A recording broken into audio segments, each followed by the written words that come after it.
Hello, dear students. Once again, welcome all of you. In the last session,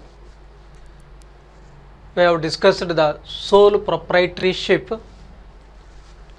its meaning and characteristic features.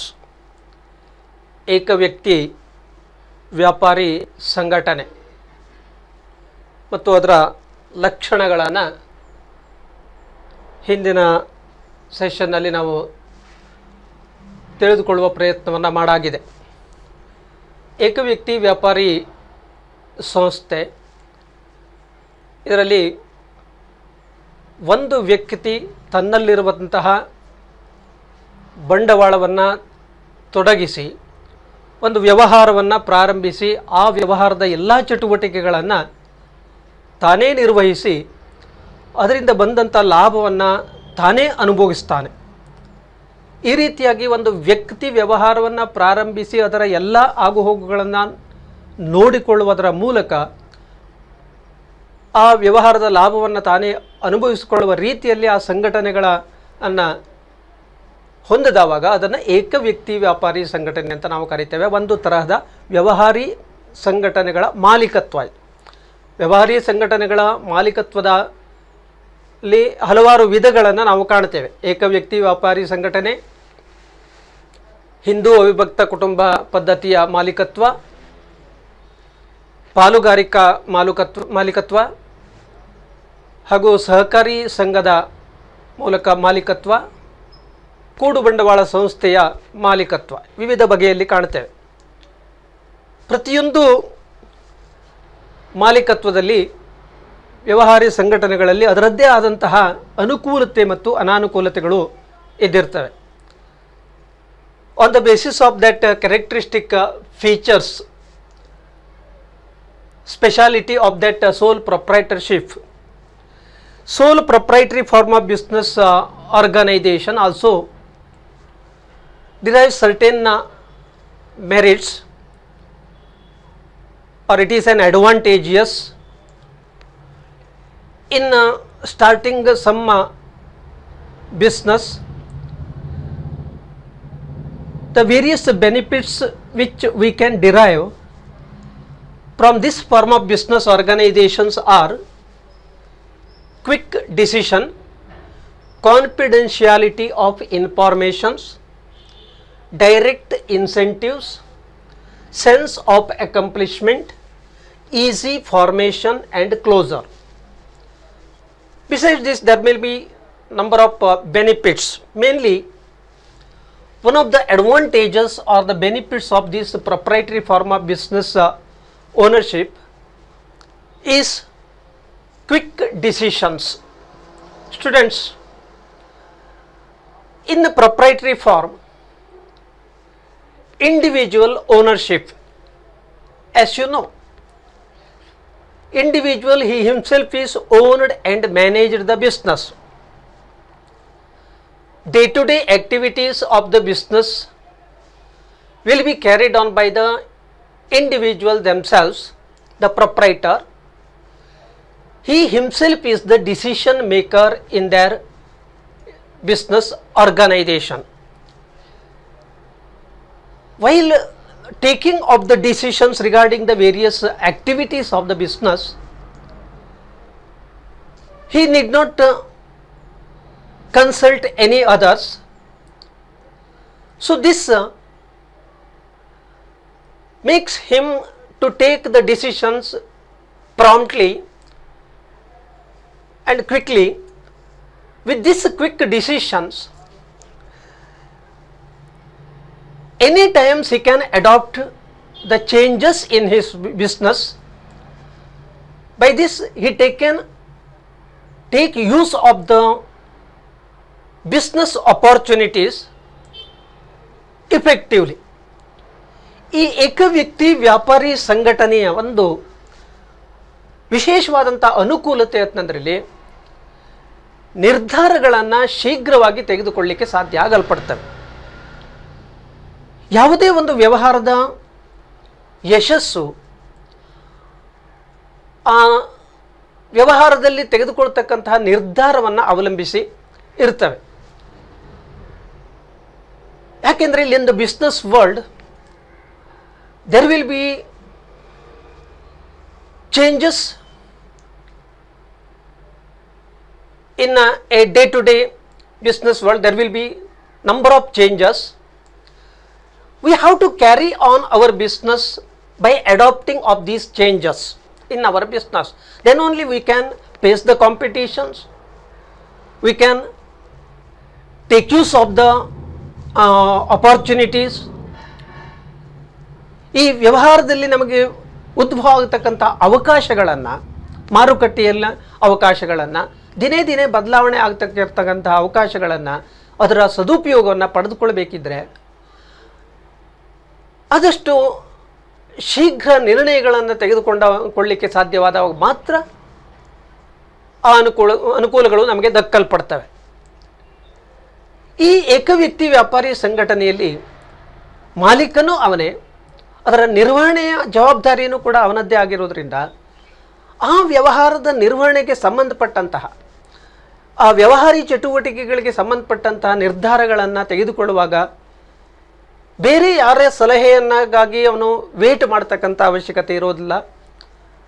ಅವನೇ ನಿರ್ಧಾರಗಳನ್ನು immediate ಆಗಿ ತೆಗೆದುಕೊಳ್ಳಲಿಕ್ಕೆ ಸಾಧ್ಯ ಆಗಲ್ಪಡ್ತವೆ. ಹಾಗೆ ಯಾವಾಗ ಆ ಒಂದು ಅವಶ್ಯಕತೆಗಳು ಅಲ್ಲಿ ಉಂಟಾಗಲ್ಪಡ್ತೋ ಅಥವಾ ಮಾರುಕಟ್ಟೆಯಲ್ಲಿ ಆ ಒಂದು ಬದಲಾವಣೆಗಳು ಸರಿಯಾಗಿ ತನ್ನ ವ್ಯವಹಾರವನ್ನು ಸರಿದೂಗಿಸ್ಕೊಂಡು ಹೋಗಲಿಕ್ಕೆ ಸಾಧ್ಯವಾಗುವ ರೀತಿಯಲ್ಲಿ ಅವನು ನಿರ್ಧಾರಗಳನ್ನು ಏನು ಮಾಡಬೇಕು, ಏನು ಮಾಡಬಾರ್ದು, ಏನು ಬಿಡಬೇಕು, ಈ ರೀತಿಯಾದಂತಹ ನಿರ್ಧಾರಗಳನ್ನು ತೆಗೆದುಕೊಳ್ಳುವುದರ ಮೂಲಕ ಯಶಸ್ಸನ್ನು ಸಾಧಿಸಲಿಕ್ಕೆ ಸಾಧ್ಯ ಆಗಲ್ಪಡ್ತೇವೆ. ಆ ದೃಷ್ಟಿಕೋನದಲ್ಲಿ so this is one of the advantages proprietary form of business organization. It is one of the benefits. One more, confidentiality of informations. One of the important things in the business, maintaining of the trade secret, business secrets. ಗೋಪ್ಯತೆಯನ್ನು ಕಾಪಾಡ್ತಕ್ಕಂಥದ್ದು ವ್ಯವಹಾರದ ಒಂದು ಅತ್ಯಗತ್ಯವಾದಂತಹ ಅಂಶ ಆಗಿದ್ದಿರ್ತವೆ. So this is possible in proprietary form of business organization. Each and every things of the business in this form are known only to its proprietor, who is the individual. And this proprietary form of business organization, because of free from legal formalities, ಯಾವುದೇ ಕಾನೂನಿನ ರೀತಿ ರಿವಾಜುಗಳ ಇಲ್ಲದೆ ಇರೋದರಿಂದ the proprietor need not publicize its books of accounts to any public. ಸಾರ್ವಜನಿಕರ ಅವಗಾಹನೆಗಾಗಿ ತನ್ನ ವ್ಯವಹಾರದ ಆಗು ಹೋಗುಗಳ ಚಿತ್ರಣವನ್ನು, ಅದರ ಸಾಧನೆಗಳನ್ನು, ಅದರ ಲೆಕ್ಕಪತ್ರಗಳನ್ನು ಇಡ್ತಕ್ಕಂಥ ಅವಶ್ಯಕತೆ ಇರಲ್ಪಡುವುದಿಲ್ಲ. ಆ ನಿಟ್ಟಿನಲ್ಲಿ ಈ ಒಂದು ವ್ಯವಹಾರದ ಸಕ್ಸಸ್ಗೆ ಕಾರಣವಾಗಿರ್ತಕ್ಕಂಥ ಅಂಶಗಳ ಗೌಪ್ಯತೆಯನ್ನು ಕಾದುಕೊಳ್ಳಲಿಕ್ಕೆ ಈ ವ್ಯಕ್ತಿ ವ್ಯಾಪಾರಿ ಸಂಘಟನೆಯಲ್ಲಿ ಸಾಧ್ಯ ಆಗಲ್ಪಡ್ತವೆ. ಹಾಗೆ maintaining of the secret of the success of the business is possible in proprietary form of business organisation because of this individual ownership. ಏಕ ವ್ಯಕ್ತಿ ಮಾಲೀಕತ್ವ ಆಗಿರೋದ್ರಿಂದ ಇದು ಸಾಧ್ಯ ಆಗಲ್ಪಡ್ತವೆ. It is one of the advantages. So this is makes possibles to avoid little bit the competitions. ನಮ್ಮ ವ್ಯವಹಾರದ ಗೌಪ್ಯತೆಗಳು ಇನ್ನೊಬ್ಬರಿಗೆ ಅದು ಲೀಕ್ ಆಯಿತು ಅಂತಂದ ಕೂಡಲೇ ನಮಗೆ ಒಂದು ಕಾಂಪಿಟೇಟರ್ಸನ್ನು ನಾವು ವೆಲ್ಕಮ್ ಮಾಡಿದಾಗೆ ಆಗಲ್ಪಡ್ತವೆ. ಹಾಗಾಗಿ ಇಲ್ಲಿ ಈ ಒಂದು ಅನುಕೂಲತೆಗಳು ಈ ಗೌಪ್ಯತೆಯನ್ನು ಕಾಪಾಡಿಕೊಳ್ಳುವುದರಿಂದ ಸಾಧ್ಯ ಆಗಲ್ಪಡ್ತವೆ. ಹಾಗಾಗಿ ಇದೊಂದು ಅಲ್ಲಿ advantages. Direct incentives, motivation. Direct incentives, ಯಾವುದೇ ಒಂದು ಕೆಲಸವನ್ನು ಮಾಡಲಿಕ್ಕೆ ನಮಗೆ ಉತ್ತೇಜನ ಸಿಗಬೇಕು ಅಂತಾದರೆ ನಾವು ಮಾಡ್ತಕ್ಕಂಥ ಕೆಲಸಕ್ಕೆ ಪ್ರತಿಫಲ ಅನ್ನೋದು ನಮಗೆ ಸಿಕ್ಕದವಾಗ ಅದು ನಮ್ಮನ್ನು ಹೆಚ್ಚು ಉತ್ತೇಜಿತಗೊಳಿಸಲ್ಪಡ್ತವೆ. ಸೊ ಈ ಏಕವ್ಯಕ್ತಿ ವ್ಯಾಪಾರಿ ಸಂಘಟನೆಯಲ್ಲಿ ಈ ಮಾಲೀಕತ್ವದ ವ್ಯವಹಾರದಲ್ಲಿ one of the advantages here is that direct motivations to the proprietor. Direct motivation to the proprietor because he himself enjoys all the profits of the business. So profits is the reward for his efforts, for his investments. ತಾನು ತೊಡಗಿಸಿದ ಬಂಡವಾಳಕ್ಕೆ ಸಿಕ್ಕಂತಹ ತನ್ನ ಶ್ರಮಕ್ಕೆ ಸಿಕ್ಕಂತಹ ಪ್ರತಿಫಲವನ್ನು ತಾನು ಒಬ್ಬನೇ ಅಲ್ಲಿ ಅನುಭವಿಸಲಿಕ್ಕೆ ಅವಕಾಶ ಇರೋದರಿಂದ, ಯಾಕೆಂದರೆ ಯಾವುದೇ ಒಂದು ವ್ಯವಹಾರದಲ್ಲಿ ಇನ್ವೆಸ್ಟ್ಮೆಂಟನ್ನು ನಾವು ಮಾಡಬೇಕಿದ್ರೆ ಪ್ರತಿಫಲಾಪೇಕ್ಷೆಯನ್ನು ಹೊಂದಿದ್ದಿರ್ತೇವೆ. We are expecting certain amount of return on our investments, and we are also expecting certain rewards for our efforts.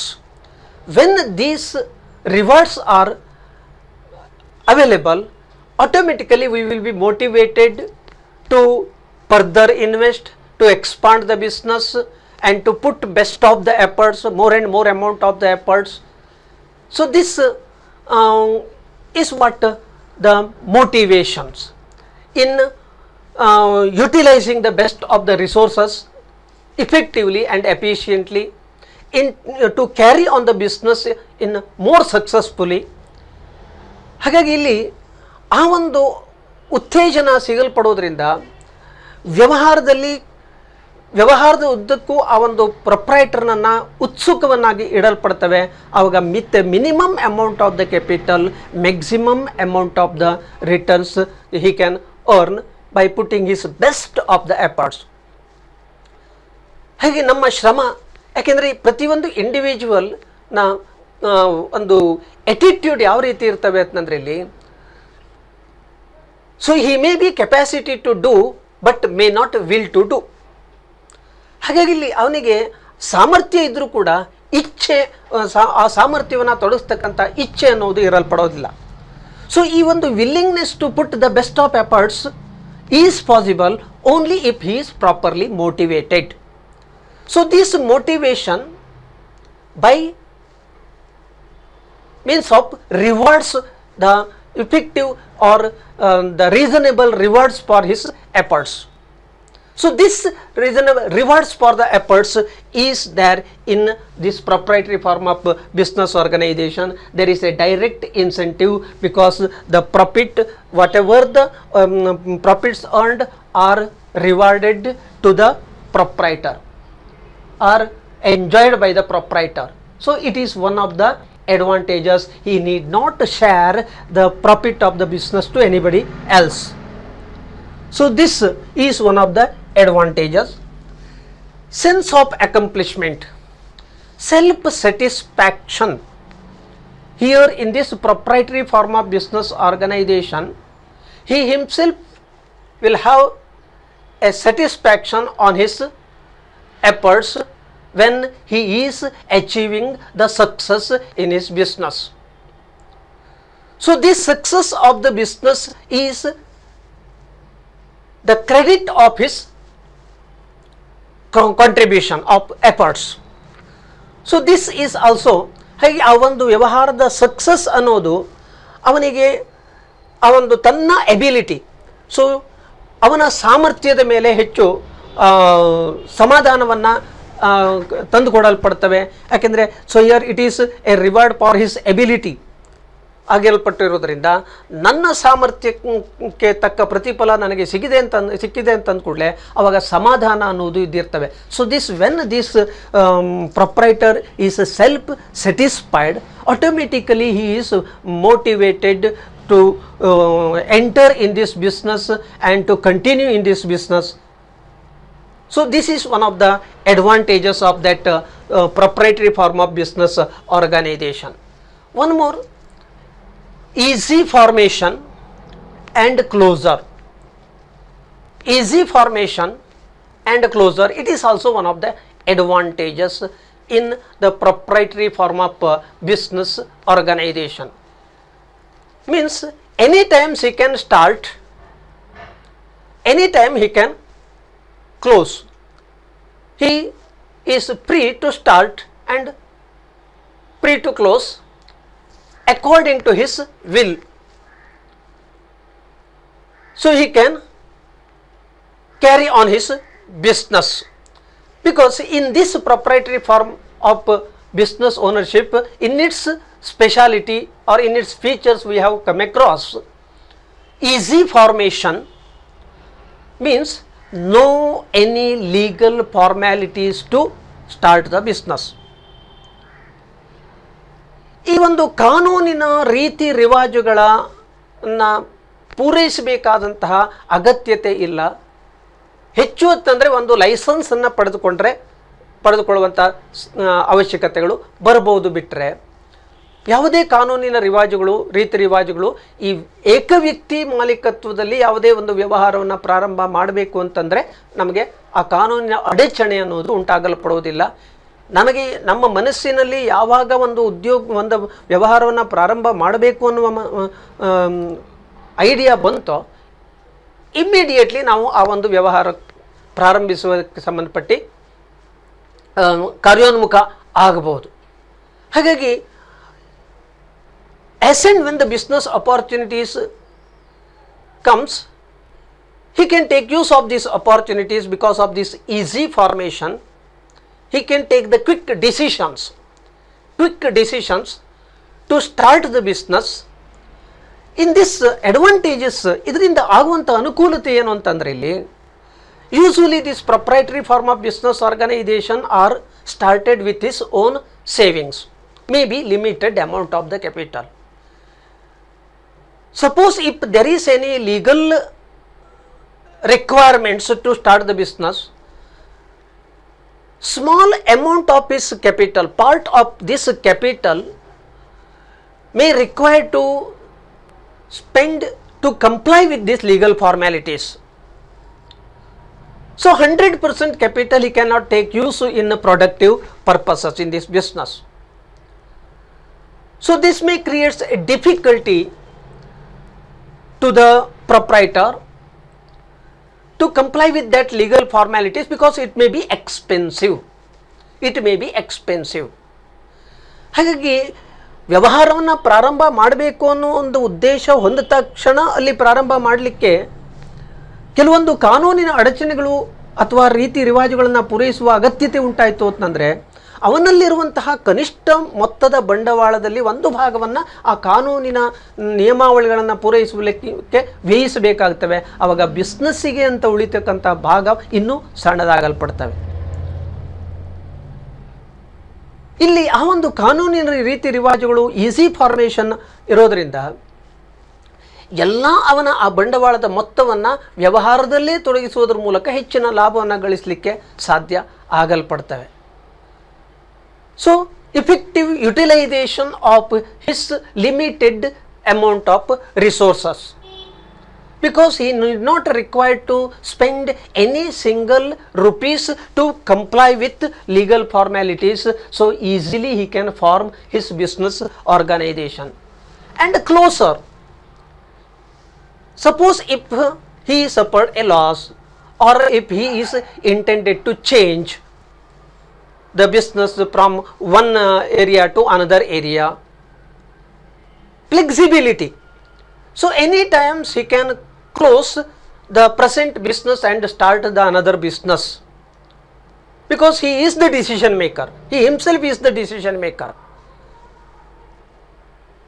So ಯಾವುದೇ ರೀತಿಯಲ್ಲೂ ಅವನ ಬಂಡವಾಳ ಅಲ್ಲಿ ವ್ಯಯ ಆಗದೋದಂತೆ ಅವನಿಗೆ ಅನುಕೂಲವಾಗುವ ರೀತಿಯಲ್ಲಿ ಆ ಒಂದು ವ್ಯವಹಾರವನ್ನು ನಡೆಸಿಕೊಂಡು ಹೋಗಬಹುದು. ಯಾವಾಗ ಬೇಕಿದ್ರೂ ಸ್ಟಾರ್ಟ್ ಮಾಡಬಹುದು, ಯಾವಾಗ ಬೇಕಿದ್ರೂ ಅದನ್ನು ಎಂಡ್ ಮಾಡಬಹುದು. It is one of the advantages of the proprietary form of business ownership. So even though these are the benefits, with this itself we cannot conclude that sole trading concern or proprietary form of business ownership is one of the best form of business ownership, because even in this form of business ownership there is certain limitations. It is not free from its drawbacks. Certain limitations, certain loopholes, disadvantages we can observe in this proprietary form of business organization. ಇಷ್ಟೆಲ್ಲ ಅನುಕೂಲತೆಗಳೇ ಇದ್ದರೂ ಕೂಡ, ಹಾಗಾಗಿ ಇದೇ ಒಂದು ಯೋಗ್ಯವಾದಂತಹ ಮಾಲೀಕತ್ವ ಅಂತ ಹೇಳಿ ನಾವು ತೀರ್ಮಾನಕ್ಕೆ ಬರಲಿಕ್ಕಾಗಲ್ ಪಡೋದಿಲ್ಲ. ಯಾಕೆಂದರೆ ಪ್ರತಿಯೊಂದು ಮಾಲೀಕತ್ವದಲ್ಲಿ ಅದರದ್ದೇ ಆದಂತಹ ಅನುಕೂಲತೆ ಜೊತೆಗೆ ಅನಾನುಕೂಲತೆಯೂ ಕೂಡ ಇದ್ದಿರ್ತವೆ. ಈ ಎರಡನ್ನು ಅಳೆದು ತೂಗಿ ನಾವು ಯೋಚಿಸಿರ್ತಕ್ಕಂಥ ವ್ಯವಹಾರಕ್ಕೆ ಯಾವ ರೀತಿಯ ಮಾಲೀಕತ್ವ ಅಲ್ಲಿ ಸೂಕ್ತ ಅನ್ನೋದನ್ನು ನಾವು ಅಂತಿಮವಾಗಿ ನಿರ್ಧಾರ ಮಾಡಬೇಕಾಗ್ತವೆ. ಹಾಗಾಗಿ ಇಲ್ಲಿ ಈ ಪ್ರೊಪ್ರೈಟರಿ ಫಾರ್ಮ್ ಆಫ್ ಬಿಸ್ನೆಸ್ ಆರ್ಗನೈಸೇಷನ್ನಲ್ಲೂ ಕೂಡ ಅದರದ್ದೇ ಆದಂತಹ ಕೆಲವೊಂದು ನ್ಯೂನತೆಗಳು ಇದ್ದಾವೆ. One of the important limitations of this proprietary form of business ownership, limited resources.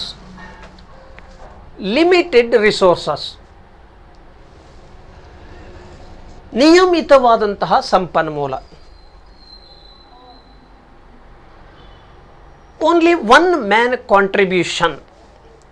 Capital required for the business are contributed by single individual. You see, one individual, what may be his capacity to invest to the maximum of 1 lakh, 2 lakh, 5 lakh, not more than that. ಒಂದು ವ್ಯಕ್ತಿ ಅಂತ ಬಂದವಾಗ ಅವನ ಸಾಮರ್ಥ್ಯ, ಬಂಡವಾಳವನ್ನು ತೊಡಗಿಸುವಂತಹ ಸಾಮರ್ಥ್ಯ ಎಷ್ಟರ ಮಟ್ಟಿಗಿರ್ಬೋದು? ಲಕ್ಷನೋ, 2 ಲಕ್ಷನೋ, 5 ಲಕ್ಷದವರೆಗೆ ಕೂಡ ಅಷ್ಟಕ್ಕೆ ಸೀಮಿತವಾಗಿ ಇರಬಹುದು. ಯಾಕೆಂದರೆ ಅವನು ತನ್ನಲ್ಲಿರ್ತಕ್ಕಂಥ ಹಣವನ್ನು ಉಳಿತಾಯ ಮಾಡಿ ಅದನ್ನು ಅಲ್ಲಿ ಕೂಡಿಟ್ಟು ಆ ಹಣವನ್ನು ಅಲ್ಲಿ ವ್ಯವಹಾರದಲ್ಲಿ ಪಡ್ತಕ್ಕಂಥದ್ದು ಒನ್ ಮ್ಯಾನ್ ಶೋ ಆಗಿರೋದ್ರಿಂದ he himself invest his capital required for the business. ಹಾಗೆ with this limited amount of the resources we cannot carry on our business more successfully, because ವ್ಯವಹಾರದ ಯಶಸ್ಸು ಅನ್ನೋದು ಕೇವಲ ಪ್ರಾರಂಭ ಮಾಡುವುದರಿಂದಷ್ಟೇ ಆಗಲ್ಪಡೋದಿಲ್ಲ. ಅದನ್ನು ವ್ಯವಸ್ಥಿತವಾಗಿ ಆ ವ್ಯವಹಾರವನ್ನು ನಡೆಸಿಕೊಂಡು ಹೋಗತಕ್ಕಂಥದ್ದು ಅಂತಂದರೆ ಇಲ್ಲಿ ಬಿಸ್ನೆಸ್ನಾಗೆ ಅನುಕೂಲವಾದಂತಹ ಅವಕಾಶಗಳು ಬಂದ ಸಂದರ್ಭಗಳನ್ನೆಲ್ಲ ನಾವು ಉಪಯೋಗಿಸಿಕೊಳ್ಳುವುದರ ಮೂಲಕ ನಮ್ಮ ವ್ಯವಹಾರವನ್ನು ನಾವು ನಡೆಸ್ಕೊಂಡು ಹೋದರೆ ಅಲ್ಲಿ ನಮಗೆ ಲಾಭ ಅನ್ನೋದು ಜಾಸ್ತಿ ಆಗಲ್ಪಡ್ತವೆ, ಯಶಸ್ಸು ಅನ್ನೋದು ಸಿಗಲ್ಪಡ್ತವೆ. ಈ ಯಶಸ್ಸು ಸಿಗಬೇಕಿದ್ರೆ as and when the opportunity comes to the business, we should be able to take use of that opportunities. ಮಾರುಕಟ್ಟೆಯಲ್ಲಿ ಆ ಒಂದು ವ್ಯವಹಾರಕ್ಕೆ ಪೂರಕವಾದಂತಹ ಕೆಲವೊಂದು ಅವಕಾಶಗಳು ಅಲ್ಲಿ ಬಂದಾವಾಗ ಅದರ ಸದುಪಯೋಗವನ್ನು ನಾವು ಪಡೆದುಕೊಳ್ಬೇಕು ಅಂತಂದ ಕೂಡಲೇ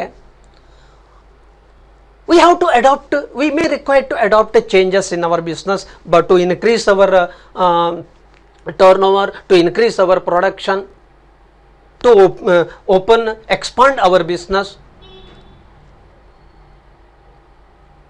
ವ್ಯವಹಾರದ ವಿಸ್ತರಣೆ ಮಾಡ್ತಕ್ಕಂಥ ಅವಕಾಶಗಳು ಬರ್ಬೋದು.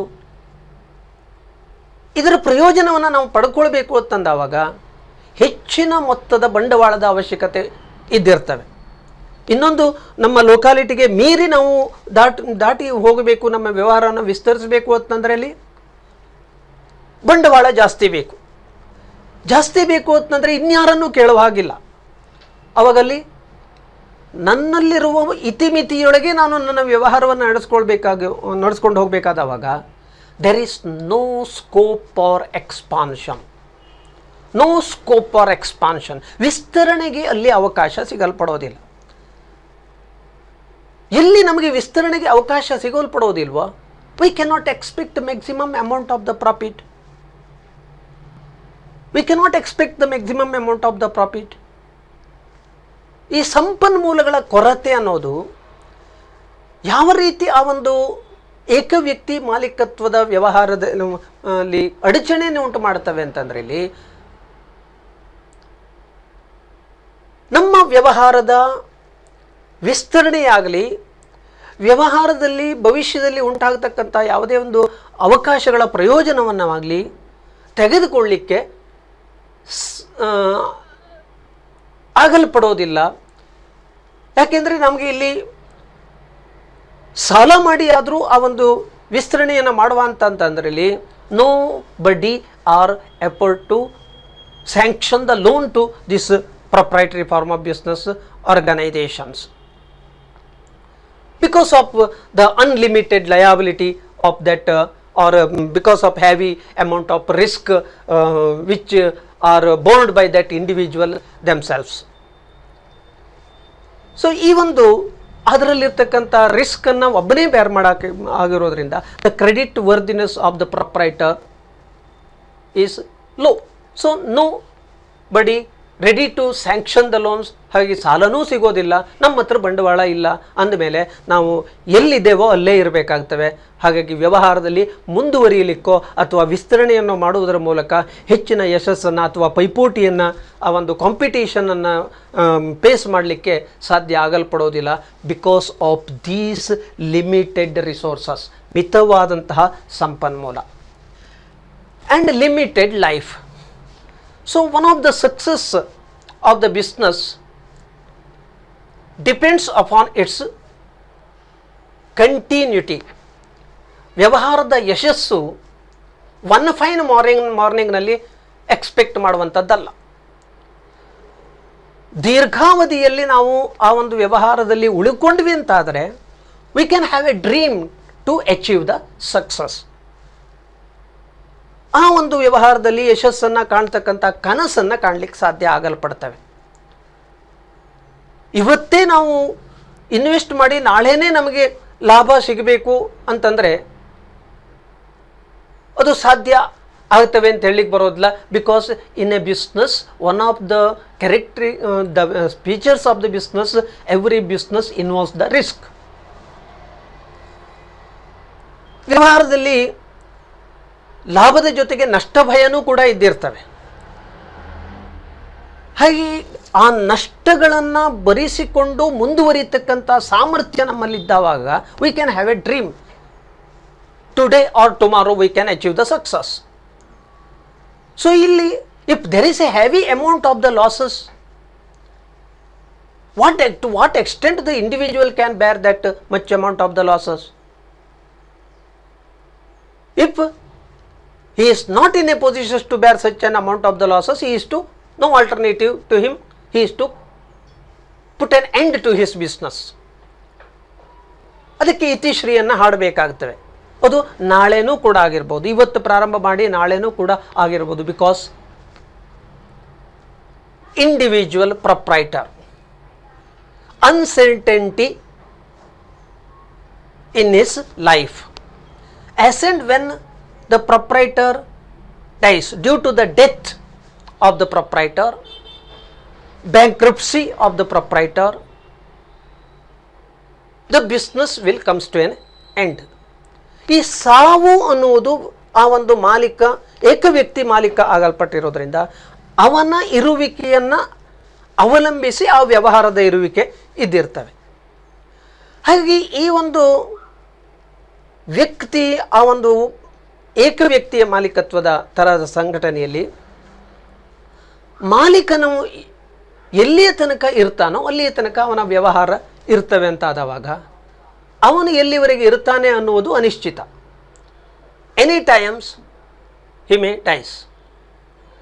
ಹಾಗಾಗಿ ಇವತ್ತು ಪ್ರಾರಂಭ ಮಾಡಿ ನಾವು ಬೆಳಿಗ್ಗೆ ಪ್ರಾರಂಭ ಮಾಡಿ ಸಂಜೆನೇ ಅಲ್ಲಿ ಎಂಡ್ ಮಾಡುವಂತಹ ಸಂದರ್ಭನೂ ಕೂಡ ಬರ್ಬೋದು.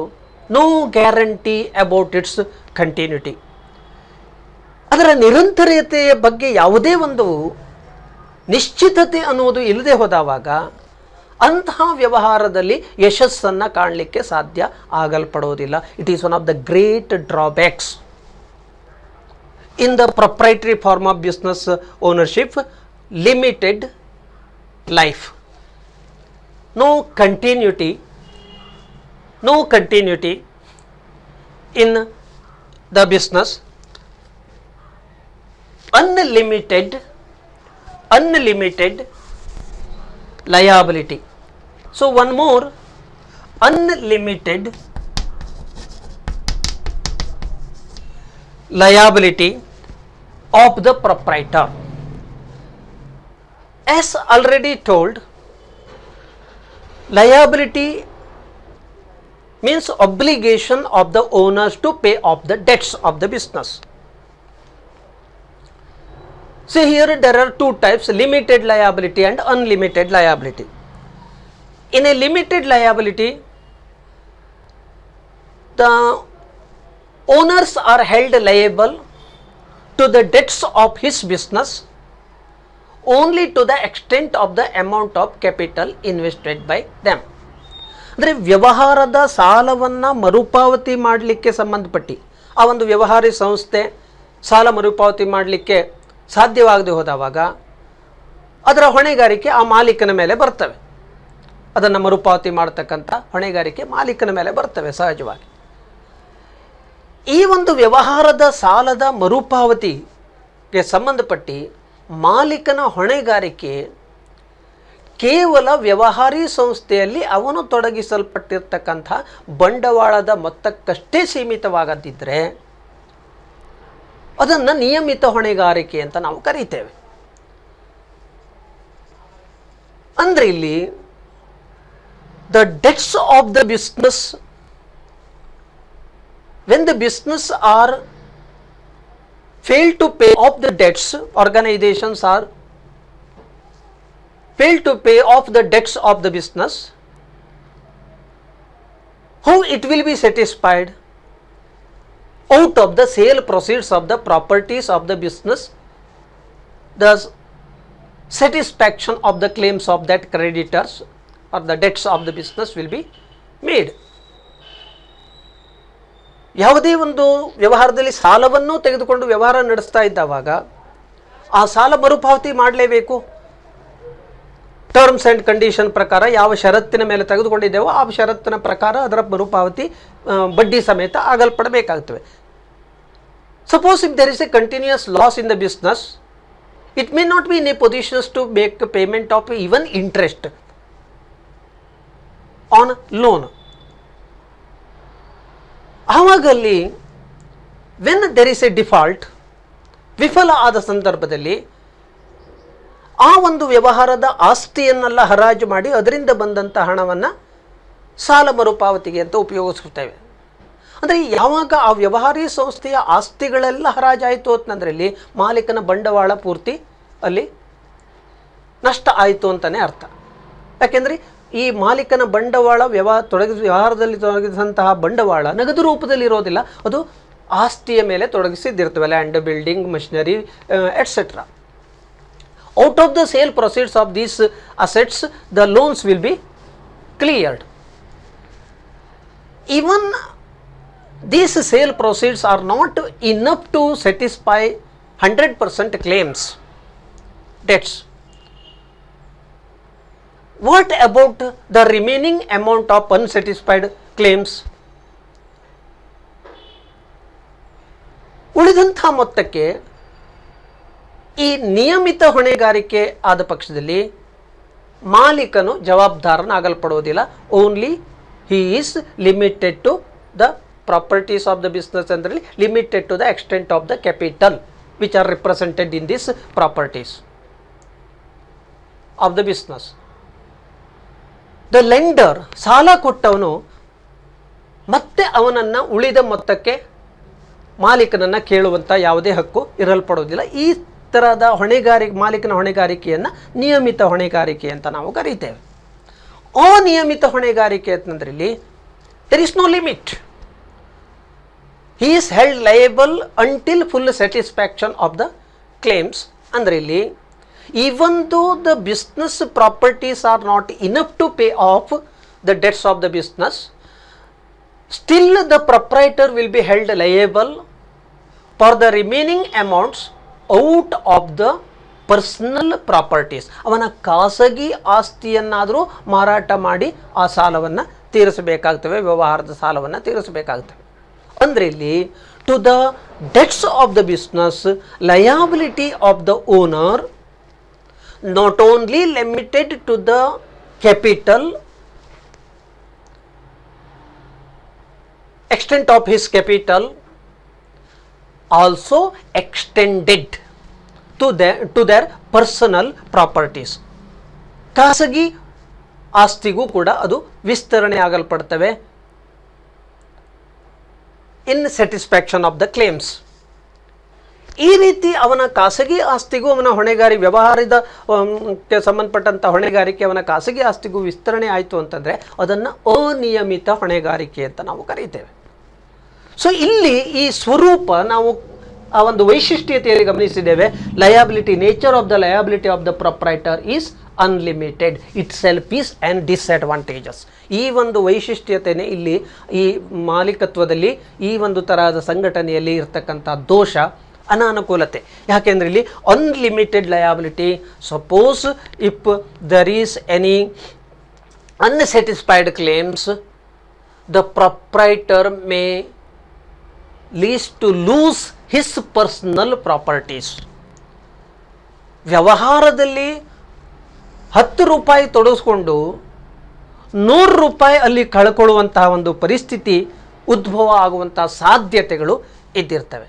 ಸೊ ಇದ್ದಂಥ ಲಕ್ಷನೋ 2 ಲಕ್ಷನೋ ಸೇವಿಂಗ್ಸನ್ನು ಒಂದು ವ್ಯವಹಾರ ನಡೆಸಿ ಲಾಭ ಮಾಡಬೇಕು ಅನ್ನೋ ಉದ್ದೇಶದಿಂದ ಉತ್ಸುಕನಾಗಿ ವ್ಯವಹಾರ ಪ್ರಾರಂಭ ಮಾಡ್ದ ಅಂತಾದರೆ, ನಾಳೆ ಆ ವ್ಯವಹಾರದಲ್ಲಿ ನಷ್ಟ ಆಗಿ ಆ ವ್ಯವಹಾರಕ್ಕೆ ತೆಗೆದುಕೊಂಡಂಥ ಸಾಲಗಳನ್ನು ಯಾರಿಗೂ ತೆಗೆದುಕೊಂಡಂಥ ಉದ್ರಿ ಹಣವನ್ನು ಮರುಪಾವತಿ ಮಾಡಲಿಕ್ಕೆ ತನ್ನ ಖಾಸಗಿ ಆಸ್ತಿಯನ್ನು ಮಾರಾಟ ಮಾಡ್ತಕ್ಕಂಥ ಒಂದು ಸಂದರ್ಭ ಇಲ್ಲಿ ಒದಗಿಸಲ್ಪಡ್ತವೆ. ಈ ಸಾಧ್ಯತೆಗಳು ಇದ್ದಿರ್ತವೆ. ಇದರಿಂದ ಅನಾನುಕೂಲತೆ ಏನಾಗಲ್ಪಡ್ತವೆ? So it discourages these entrepreneurs to undertake the risk of starting the business.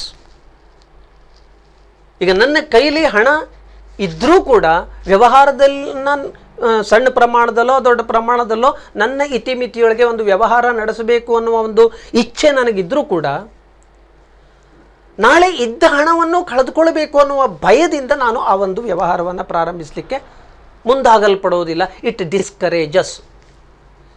ಈ ರೀತಿ ಆ ಒಂದು ಡಿಸ್ಕರೇಜ್ನೆಸ್ಸು ಎಂಟರ್ಪ್ರೆನ್ಯೂರ್ ಉದ್ಯಮಶೀಲರಲ್ಲಿ ಆ ಒಂದು ಡಿಸ್ಕರೇಜ್ನೆಸ್ಸು ಅಲ್ಲಿ ಉಂಟಾಯಿತು ಅಂತಾದರೆ, we cannot expect the development of this trade and commerce which will adversely affect on the economy of the nation also. ಈ ಆರ್ಥಿಕ ಬೆಳವಣಿಗೆ, ದೇಶದ ಆರ್ಥಿಕ ಬೆಳವಣಿಗೆ ಆಗಬೇಕು ಅಂತಾದರೆ ಹೆಚ್ಚು ಹೆಚ್ಚು ಉದ್ಯಮಗಳು, ವ್ಯಾಪಾರ ವಹಿವಾಟುಗಳು, ಈ ತರಹದ ವ್ಯವಹಾರಗಳು ಸಂಸ್ಥೆಗಳ ಉಗಮ ಆದವಾಗ ಮಾತ್ರ, ಅದರ ಅಭಿವೃದ್ಧಿ, ಅದರ ಬೆಳವಣಿಗೆ ಆದವಾಗ ಮಾತ್ರ ಸಾಧ್ಯ ಆಗಲ್ಪಡ್ತವೆ. ಅದರ ಬೆಳವಣಿಗೆ ಸಣ್ಣ ಪ್ರಮಾಣದ ವ್ಯವಹಾರ ಇದ್ದಿರ್ಬೋದು, ಮಧ್ಯಮ ಪ್ರಮಾಣದ್ದು, ಬೃಹತ್ ಪ್ರಮಾಣದ್ದು ಎಲ್ಲ ಸ್ತರಗಳಲ್ಲಿ ಆ ಒಂದು ವ್ಯವಹಾರದ ಅಭಿವೃದ್ಧಿ ಆದವಾಗ ಆರ್ಥಿಕ ಅಭಿವೃದ್ಧಿ ಸಹಜವಾಗಿ ಆಗಲ್ಪಡ್ತವೆ. ಈ ಸಣ್ಣ ಪ್ರಮಾಣದ ವ್ಯವಹಾರವನ್ನು ಒಂದು ವ್ಯಕ್ತಿ ಮಾಡಬಹುದಾದಂಥ ವ್ಯವಹಾರದ ಸ್ಥಾಪನೆಯ ಅವಶ್ಯಕತೆ ಕೂಡ ಇದ್ದಿರ್ತವೆ. ಅದರ ಸ್ಥಾಪನೆ ಅವಶ್ಯಕತೆ ಹೇಗೆ ಇದೆಯೋ ಅದೇ ರೀತಿ ಆ ಒಂದು ಸ್ಥಾಪಿಸಲಿಕ್ಕೆ ಅದರ ಮಾಲೀಕತ್ವವನ್ನು ಹೊಂದತಕ್ಕಂಥ ರೀತಿಯಲ್ಲಿ ವ್ಯಕ್ತಿಗಳಿಗೆ ಪ್ರೇರಣೆನೂ ಕೂಡ ಅವಶ್ಯಕತೆ ಇದ್ದಿರ್ತವೆ. So this unlimited liability discourages. ಹಾಗಾಗಿ ಇಲ್ಲಿ nobody is ready to undertake the risk of starting the business under this individual ownership. Individual ownership, ಏಕ ವ್ಯಕ್ತಿ ಮಾಲೀಕತ್ವದಲ್ಲಿ ಆ ಒಂದು ವ್ಯವಹಾರವನ್ನು ಪ್ರಾರಂಭ ಮಾಡ್ತಕ್ಕಂಥ ಆ ಒಂದು ರಿಸ್ಕನ್ನು ಕೈಗೆತ್ತಿಕೊಳ್ತಕ್ಕಂಥ ರೀತಿಯಲ್ಲಿ ಮುಂದಾಗುವ ಸಾಧ್ಯತೆಗಳು ಕಡಿಮೆ ಆಗಲ್ಪಡ್ತವೆ. So it is one of the disadvantages. Limited managerial ability. So as already we know that it is a one-man show, one individual, he himself can take the decisions, he himself conduct the or managing the business.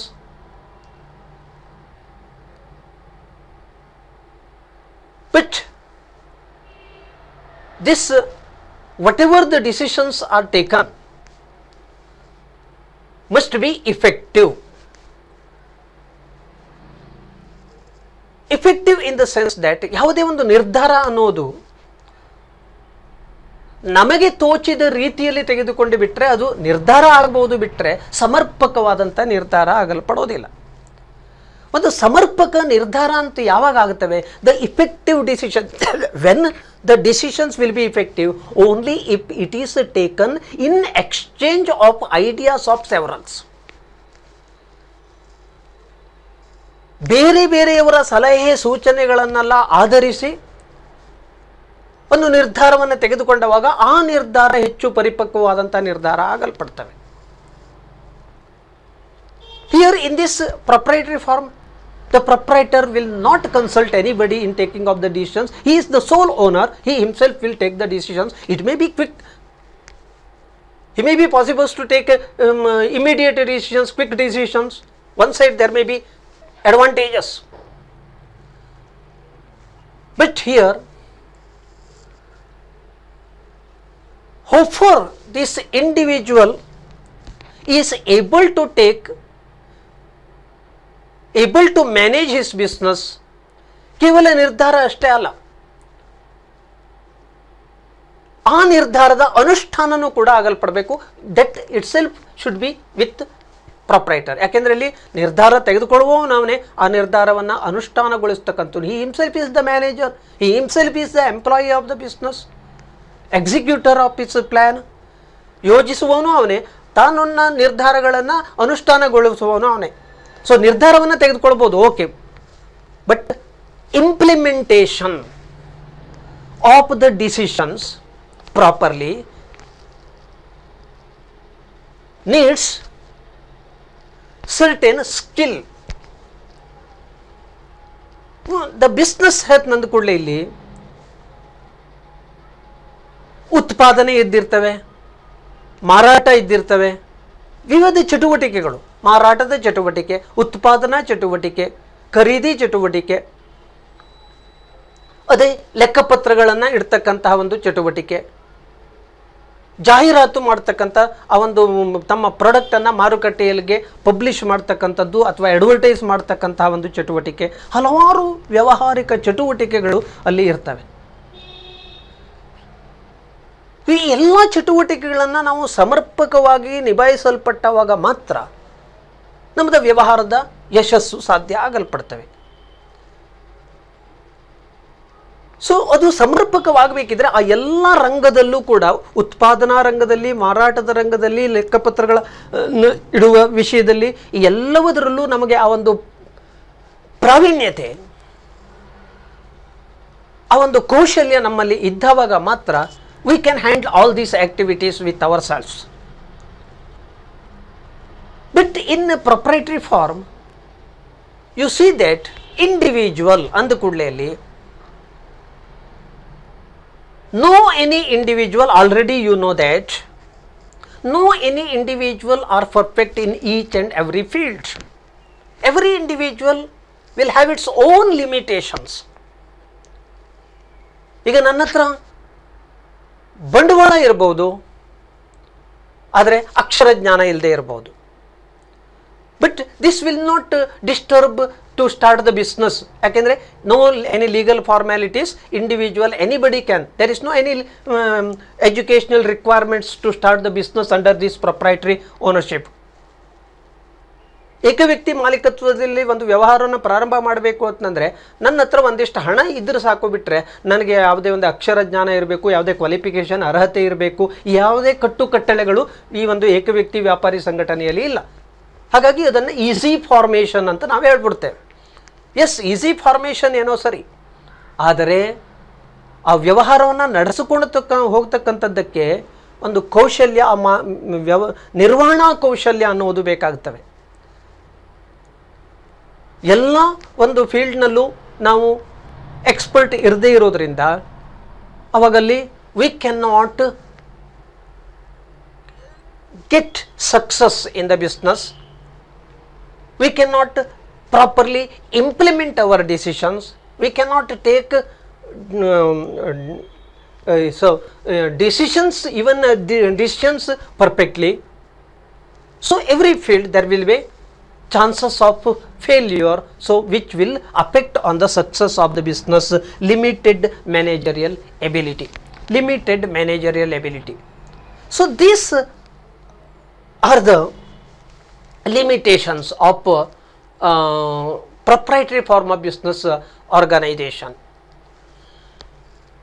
So even though there is some advantages and certain limitations, so this proprietary form of the business ownership is suitable in a certain business which are small, very simple, which does not involve any legal formalities, like the retail shop, in which the customers demands personalized services, retail shop, hair cutting salon, beauty parlour, ಇಂತಹ ಒಂದು ಸಣ್ಣ ಪುಟ್ಟ ವ್ಯವಹಾರಗಳು, ಯಾವ ಒಂದು ವ್ಯವಹಾರದ ಎಲ್ಲಿ start ಮಾಡಬೇಕು, ಲೊಕೇಶನ್ ಯಾವುದು, ಅದರ ಫೈನಾನ್ಸಿಯಲ್ ಸ್ಟ್ರಕ್ಚರ್ ಯಾವ ರೀತಿ ಇರಬೇಕು, ಈ ಎಲ್ಲ ಒಂದು ಕಾಠಿಣ್ಯತೆಗಳ ಇಲ್ಲದೇ ಇದ್ದಂತಹ ಅತಿ ಸುಲಭವಾಗಿ ನಾವು ಸ್ಥಾಪಿಸಲಿಕ್ಕೆ ಸಾಧ್ಯವಾಗತಕ್ಕಂಥ ಸಣ್ಣ ಪುಟ್ಟ ವ್ಯವಹಾರಗಳನ್ನು ಈ ಒಂದು ಏಕ ವ್ಯಕ್ತಿ ಮಾಲೀಕತ್ವದಲ್ಲಿ ಪ್ರಾರಂಭ ಮಾಡ್ಬೋದು, which does not require any extraordinary skills. So to some extent the proprietary form of business ownership is suitable form of business organization. So this is one form of business ownership. Let we proceed. The another form of business ownership, joint Hindu family form of business organization. In the next session, we will proceed with this joint Hindu family form of business organization.